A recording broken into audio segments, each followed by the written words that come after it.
Hello, everyone. This is Lauren Steiner. Welcome to tonight's edition of The Robust Opposition. Tonight, we're doing a California-centric show for you, and we're talking about two bills, one of which is bad and one of which is good. So what we need you to do is we need you to call your representatives about these bills and tell them that we have to vote one of them down and the other one up.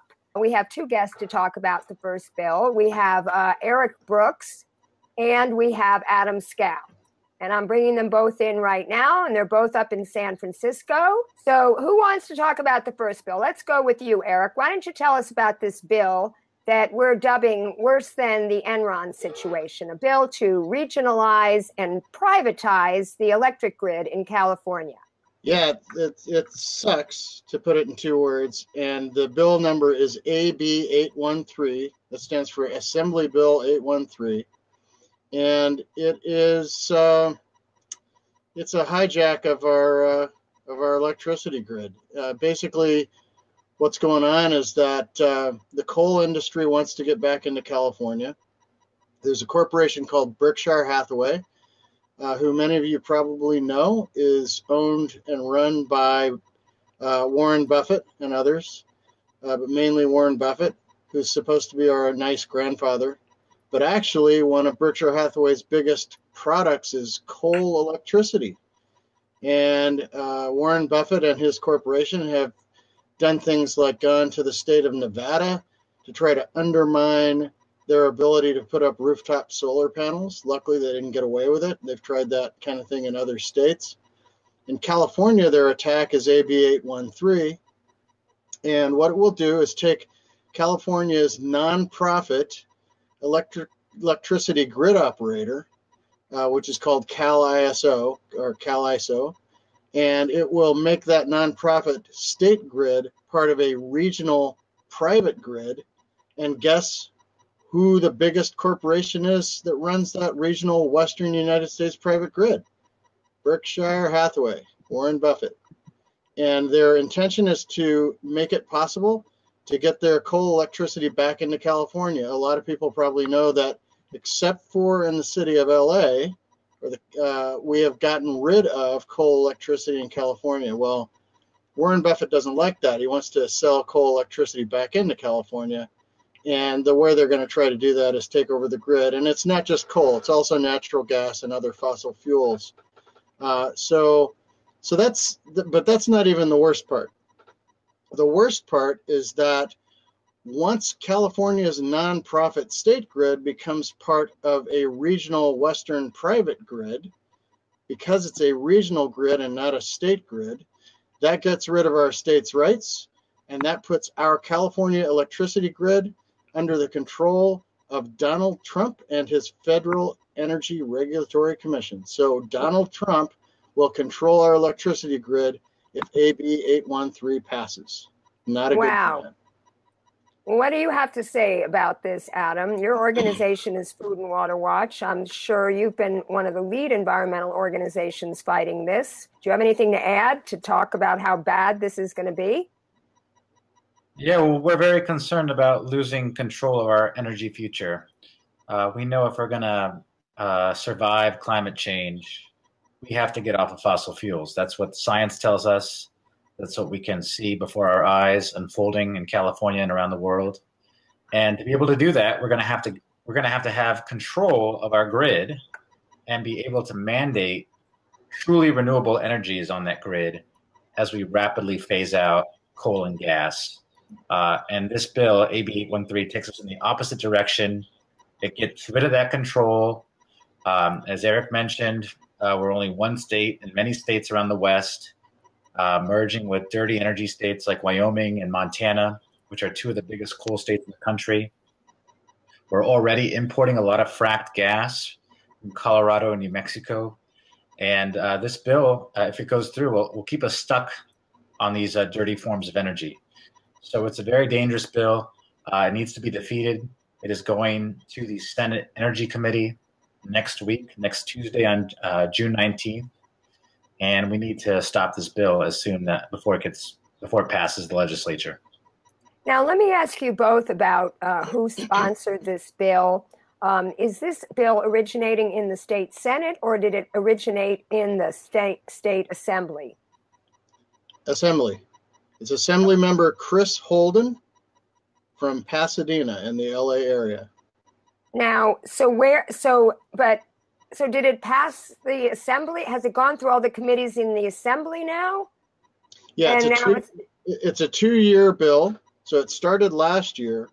Last year, what they tried to do was sneak this bill in the very last week of the legislative session, the first week of September. They do this a lot, so that they think they can get around grassroots activists like ourselves by trying to pass the bill with just 1 week warning. We all mobilized and stopped it within a week last year, but it's a 2-year bill, so it's coming up again this year. They've made it more streamlined and easier to pass.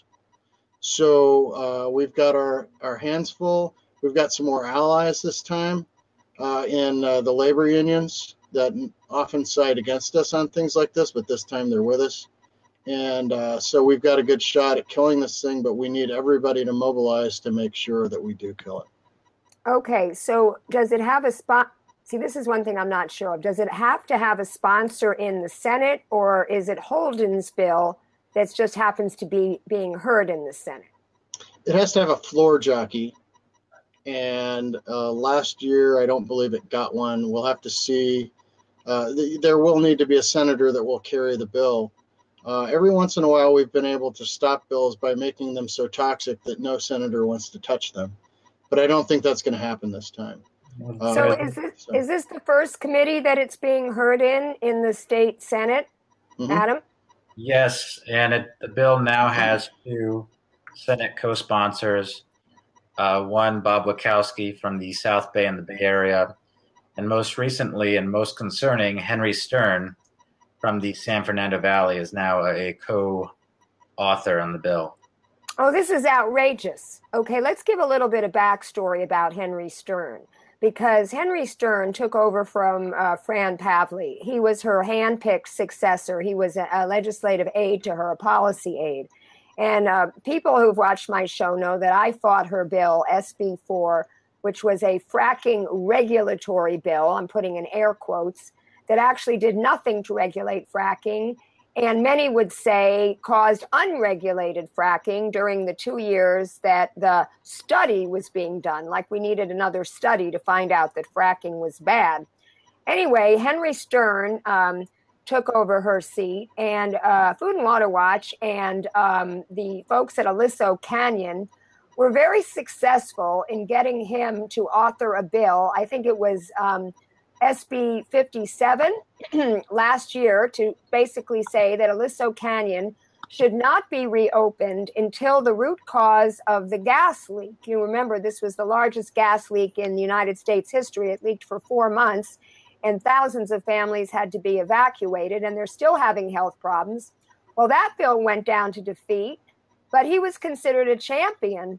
So my question is, Adam, in your estimation, what turned him? Why is he where he was going against SoCal Gas, which is owned by Sempra Energy? Now he's carrying water for that industry. What do you think is the backstory there? Well, I'd like to believe he's misguided and not fully informed at this point.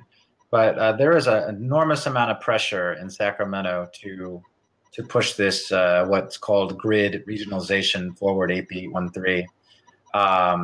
NRDC and EDF are pushing this, as are a few other environmental groups.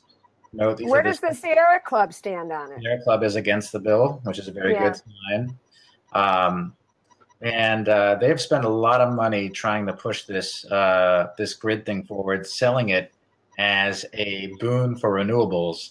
One of their talking points is that we need to be able to export California renewables to other states. Well, the reality is the problem with that is that we have so much dirty energy on our grid here in California that we can't fully use all the renewables we're generating in state now.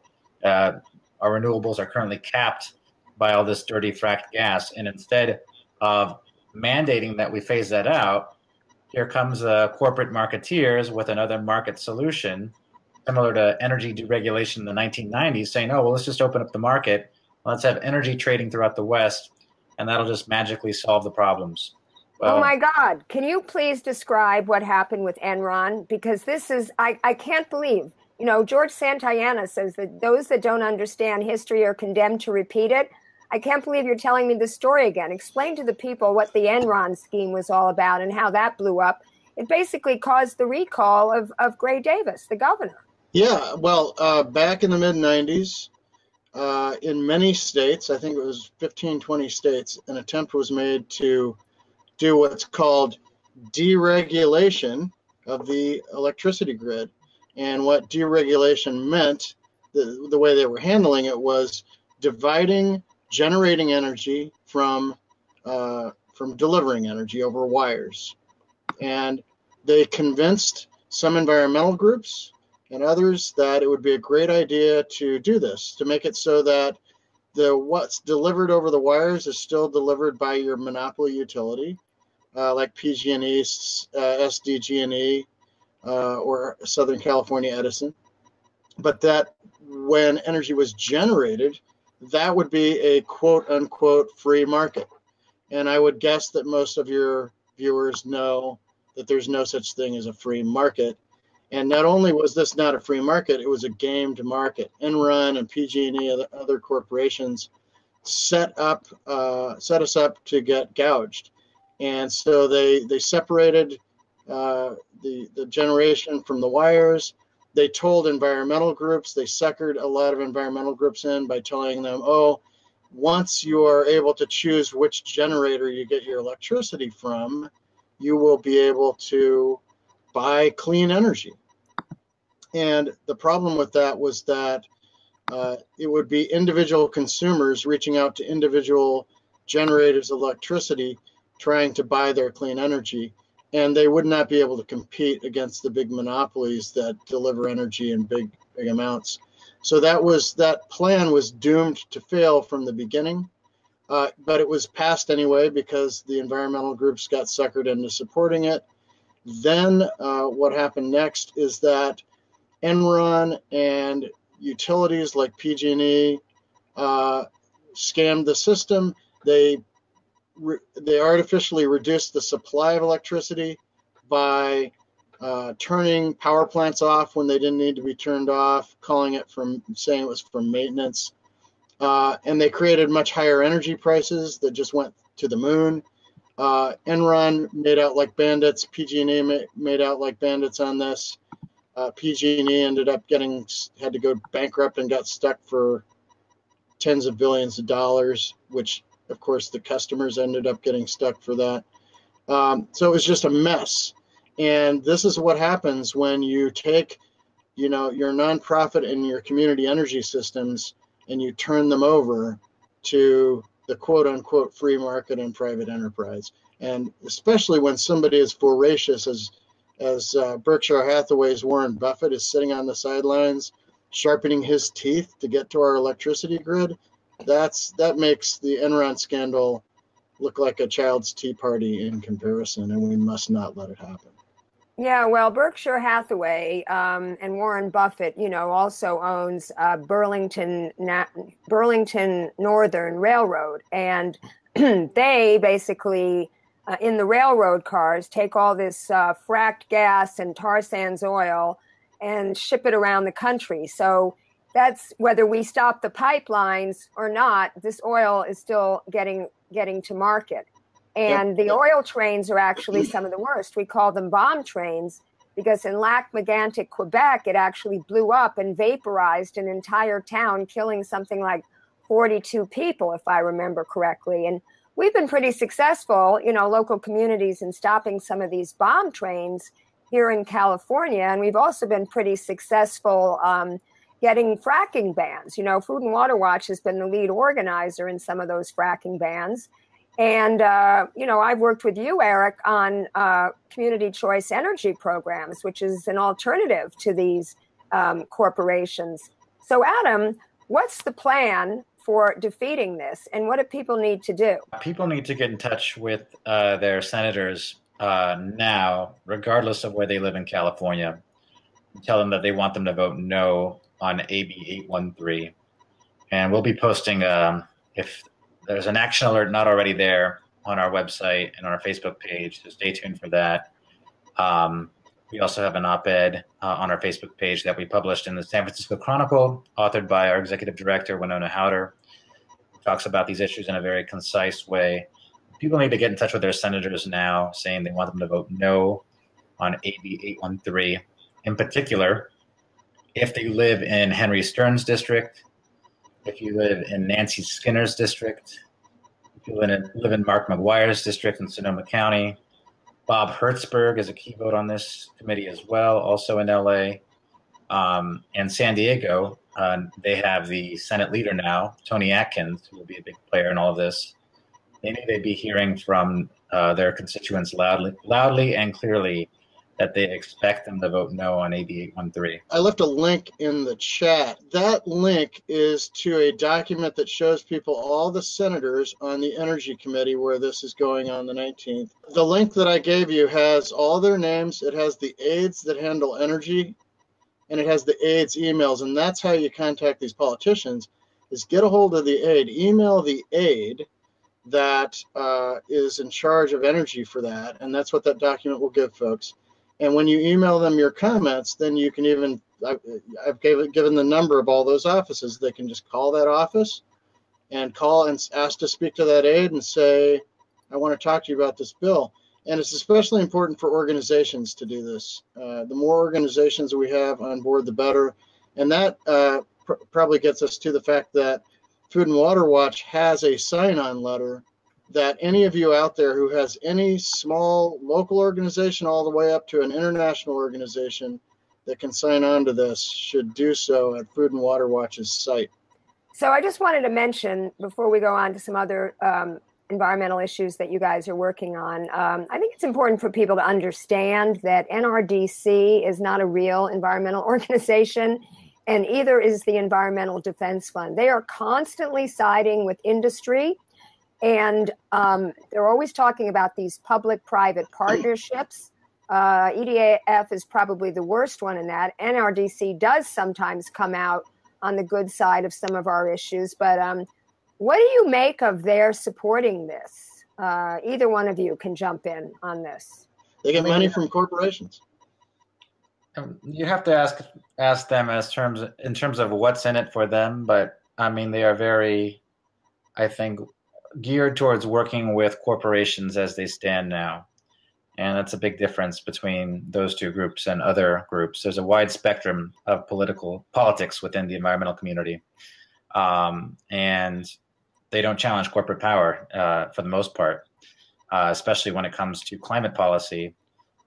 We saw this with their pushing of the cap and trade bill last year, which allows the oil and gas companies to pay to continue business as usual, just to pay to pollute system. So, for us, that's not good enough. We want to see government do its job, which is to regulate out greenhouse gases and to mandate and to force a real transition to clean energy. It's not going to happen by the magic or grace of the market. It's really a test of our democracy for to get our politicians and to get people to take back their government, to make it work for them. Yeah, and I want to add that these market-based solutions are very neoliberal. Neoliberal meaning that, the government entrusts goods and services and resources, essentially, to private corporations, saying that they can manage it better. And when in fact, it's just the opposite. And what we've seen with some of these environmental organizations is they push, and it's not just the ones that the two that we just mentioned. I mean, also the Citizens Climate Lobby, which is all about the carbon tax and dividend, or dividend and fee, or I don't even know what their scheme is. And they pride themselves on being bipartisan. They try to get Republican support as well. I like, good luck with that with today's Republican Party. The idea that these market-based mechanisms, to allow Chevron, for instance, to pollute at its refinery in Richmond and hurt the environment and also human health in that community, just because they buy a rainforest in Bolivia. And Adam, you were telling me, you were the one who first brought it to my attention, that the Indigenous Environmental Network is opposed to this, and they put out a statement at the COPA climate meeting last year saying that they were not in favor of any of these: carbon tax, cap and trade. And also, Adam, say why Food and Water Watch is against an oil extraction tax, because many of our progressive candidates, ones that I endorsed, were pushing for that. Well, I think the theory with the oil extraction tax and similarly the carbon tax is that we should make fossil fuels more expensive, and then in a perfect world, as fossil fuels get more expensive and renewables get less expensive, there's going to be this natural transition to renewables. And it would be nice if the world was that simple. It would be nice, and I understand that feeling, but reality is a little different with corporate power and politics. As Eric was talking about, we're dealing with monopolies, oligopolies over our energy systems. And what we've seen is corporations like even Exxon and others have embraced the carbon tax, saying, oh, well, if that's, you just want us to pay some money, you just want some money for the pollution, that's all we have to do to keep polluting and keep drilling for oil, fine, no problem. Back in the day, I was a big proponent of an oil extraction tax in California. It's natural for progressive to think that way. You think you have this big company taking our resources, they should pay something for it, especially as our budget has been decimated in the last decade or so, because we don't make many corporations pay taxes, not just the oil companies, by the way. That's a show for another topic for another show. So, but at this point, if we understand climate change and the fossil fuels correctly, we understand that it is really about survival of life and about human life, and not just human life, but we can start there. And we have to get rid of fossil fuels. So we don't have a luxury to have this long, slow accommodation of the oil and gas industry anymore in our politics. And granted, it's a very big shift. And I think a lot of people just throw their hands up and say, well, we can't do that, or that's just too hard, not going to happen, not practical. Well, it's not practical. It's not about being practical. It's about making this planet, making protecting our future generations, protecting our water, protecting our air. And it's hard work. But that is the actual solution, the scientific solution to the problem. Half-baked measures are not actual solutions. They're just concocted as politically convenient, short-term ideas. But the actual real solution to the problem is to stop drilling for oil and get off of gas and coal. Yeah. Eric, do you want to add to that? Yeah, I would add to that there's a really fundamental issue here, and that is when you monetize anything, then the market takes over. The market we've already talked about, the free market that does not exist. When you monetize pollution, then you're putting pollution in the hands of bankers. And, we all know what bankers did to our economy in 2008. And cap and trade is just that situation on steroids. But even taxes, as Adam's indicating, we need to go for the sources of the pollution and stop them from being sources of pollution, not monetize pollution. Because as soon as you make money out of a problem, then the bankers go nuts and take over. Yeah, I mean, I'm thinking of the Blackstone Group, right? The Blackstone Group is the largest real estate holder right now because they bought up all this foreclosed properties for a song, and now they're renting it out. And they don't have any incentive like a local mom and pop landlord. If you have some problems at work, if you lost your job, if you've had a hospital bill to pay, and you need to be late on the rent, they're not going to have any sympathy for you. They're going to kick you out. And what they're also doing is they're securitizing the rental agreements and selling them off to sovereign wealth funds in the same way they securitized the mortgages during the prior to the housing collapse and the economic collapse in 2008. And it's, talk about profiting from people's misery. It's really very disgusting.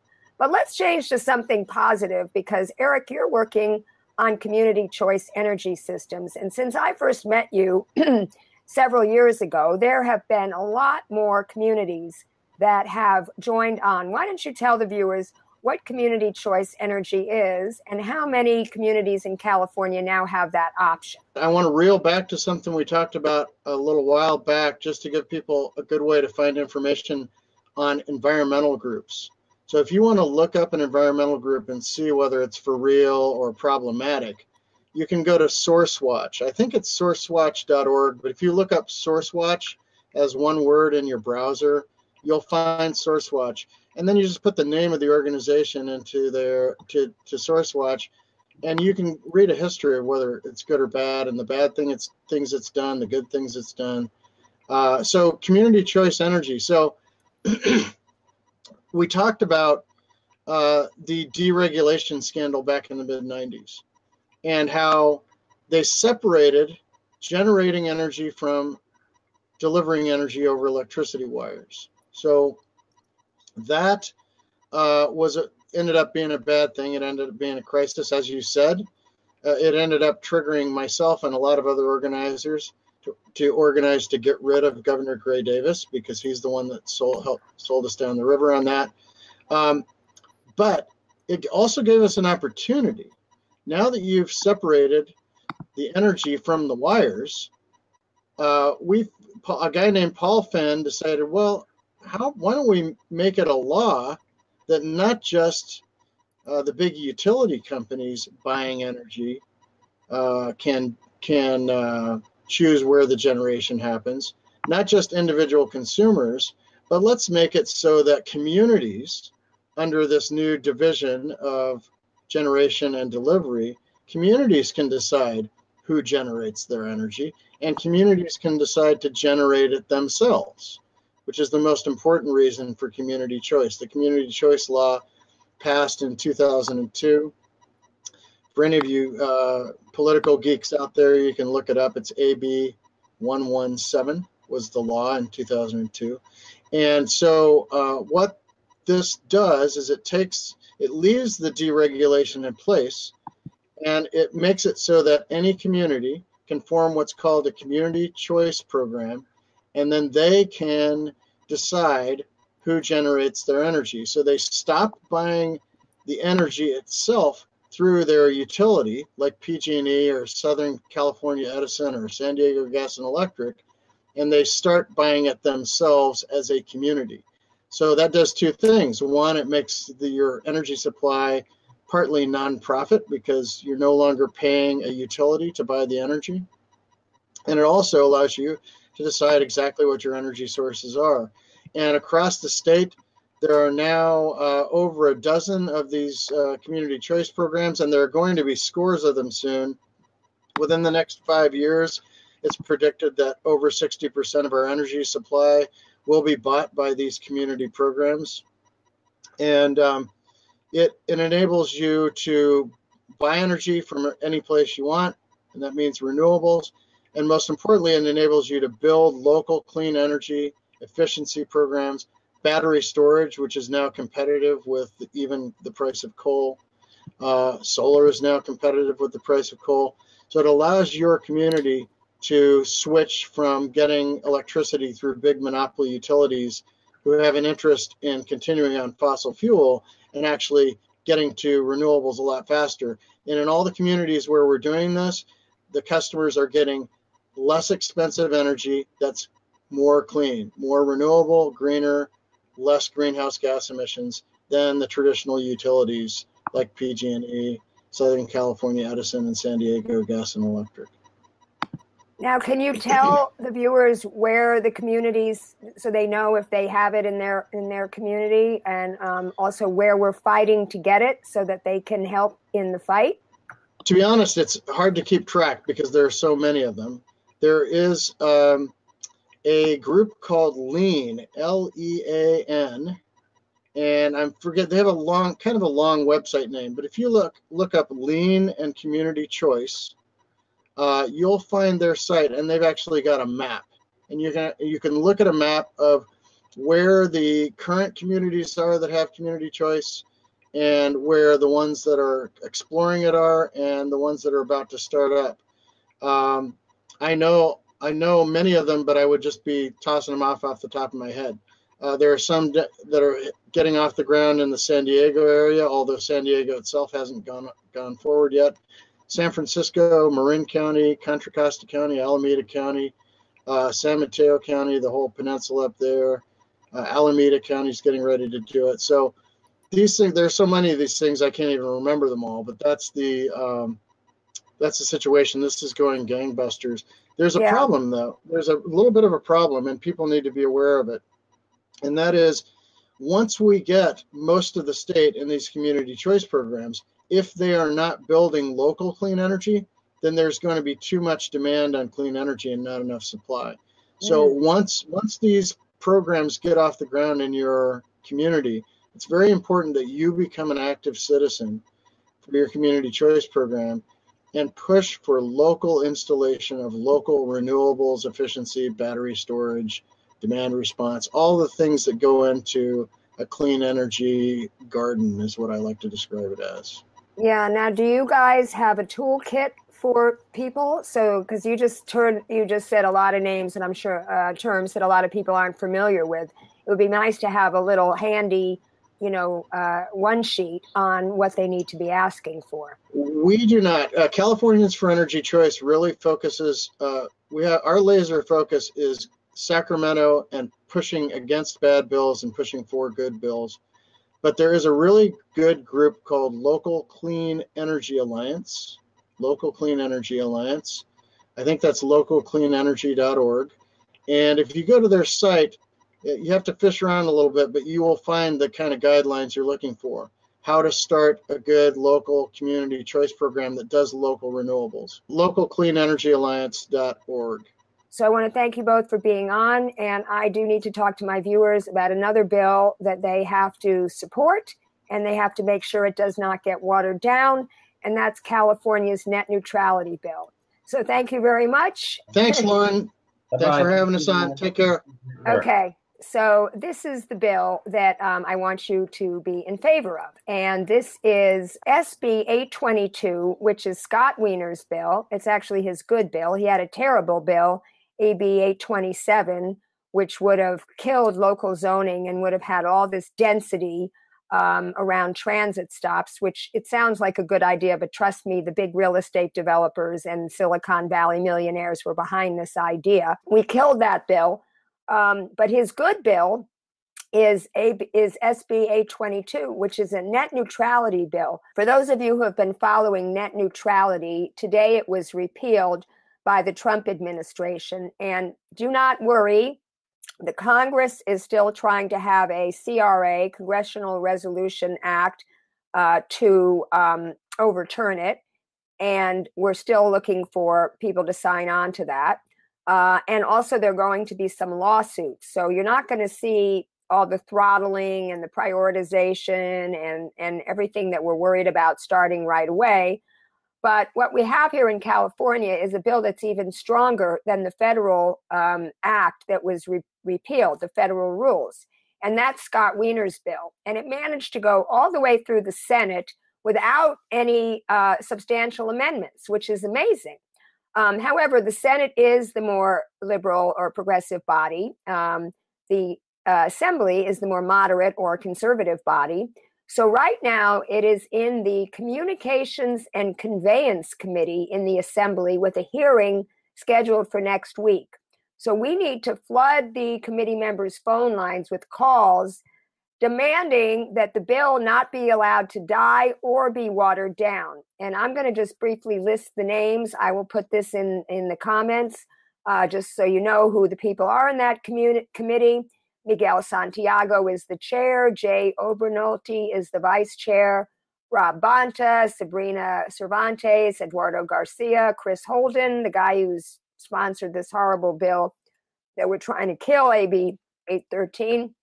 Sidney Comlager Dove, our most newly elected state representative, state assembly member, who just voted against a bill that would have protected tenants' rights. So much for self-professed progressives.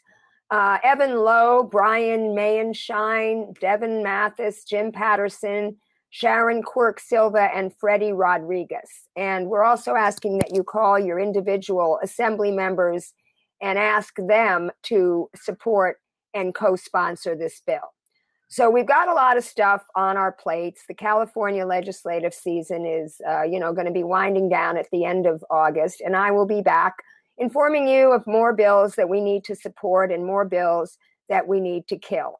But in the meantime, if you haven't already taken a look at my coverage of the protest at the excuse me, at the Otay Mesa Immigrant Detention Center, I went down there on Sunday with my endorsed candidates for state assembly and state senate from down there, Elizabeth Warren and Margie Castellano, and we went to join the protest of the policy of detaining these immigrants in these private prisons. This was operated by Core Civic, which used to be called the Correction Corporations of America, and, separating mothers from their children.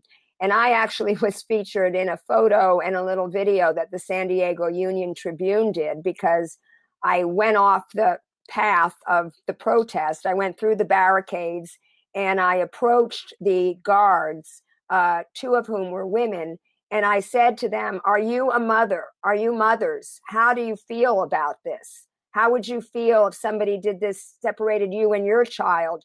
And they were just looking at me stone-faced. And after I live streamed the whole event, it was almost 2 hours, all the speeches, which was very moving. They read some letters from the detainees.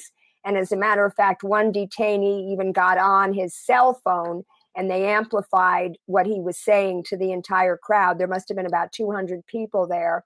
I went over to them after I stopped live streaming and I said, it really would behoove you to act like a human being and answer a question, because basically what you did was you showed the world, you reinforced every negative opinion that we have about private prison corporations and their motivations, which is to make money. And they do make money. They get money to keep those beds filled at private prisons and detention centers. And it's really deplorable.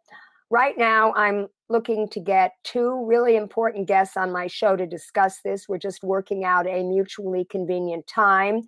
And that is Congresswoman Pramila Jayapal and Senator Jeff Merkley, both of whom have gone to visit these immigrant detention centers and are going to be reporting back what they saw and what can be done, if anything, during this horrendous, inhumane Trump administration, and Jeff Sessions, who put forth this policy as a deterrent, this inhumane policy, which is probably, I believe it actually is against international law. Someone posted this on a post of mine on Facebook, what law it violates to separate mothers from their children. And some of these are infants. And to me, that's, child abuse. We're going to try to see what we can do. I think it's going to involve getting Republicans to contact their representatives, because they're in power right now and only they can really make a change. So until my next show, which is going to be Thursday night, I'm either going to have those two on if they can pull it off, or I'm going to do a show about the draconian cuts to the Farm Bill. They're going to be cutting food stamps. Every 5 years, they reauthorize the Farm Bill. And 5 years ago, they made draconian cuts. Now they want to make even more draconian cuts. So I'm going to have somebody from the Western Center on Law and Poverty and someone from Hunger Action LA. But in the meantime, keep fighting.